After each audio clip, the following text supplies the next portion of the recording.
कल्पना करो एक ऐसी रात जब पूरी दुनिया सो रही हो और अचानक आपके मन में एक सवाल गूंजे, क्या मरने के बाद हर आत्मा सच में यमलोक जाती है? ज्यादातर लोग सोचते हैं हाँ, यमदूत आते हैं और आत्मा को उठा ले जाते हैं, लेकिन सच इससे कहीं ज्यादा डरावना है। गरुड़ पुराण कहता है कुछ आत्माओं को यमदूत छू भी नहीं सकते। अब सोचिए, अगर हर आत्मा यमलोक चली जाती तो फिर ये भूत प्रेत, ये भटकती परछाइयां धरती पर आखिर कौन है? क्या यमराज उन्हें भूल जाते हैं? नहीं, असल वजह बहुत गहरी है और बेहद रहस्यमयी। पहला कारण, समय से पहले मौत। गरुड़ पुराण में लिखा है हर इंसान की उम्र पहले से तय होती है। एक तरह से हर आत्मा की एक्सपायरी डेट पहले ही लिखी होती है। अब सोचिए, अगर किसी की मृत्यु दुर्घटना में, हत्या में या आत्महत्या से समय से पहले हो जाए तो क्या होगा? शरीर तो खत्म हो जाता है, लेकिन आत्मा का समय बाकी रह जाता है। मान लो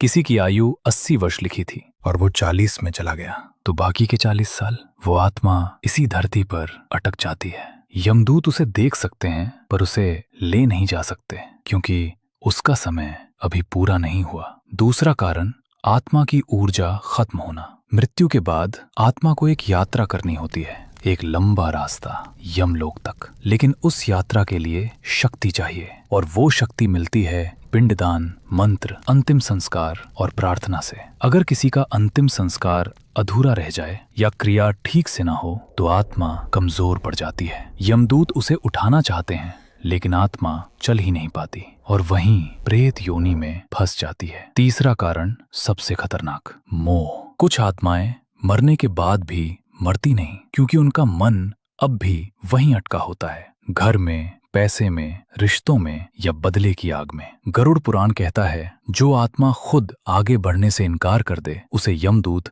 जबरदस्ती नहीं घसीटते। वो आत्मा खुद अपना नर्क चुनती है और धरती पर भटकती रहती है। अब प्रश्न उठता है कि उनको मुक्ति कब मिलती है?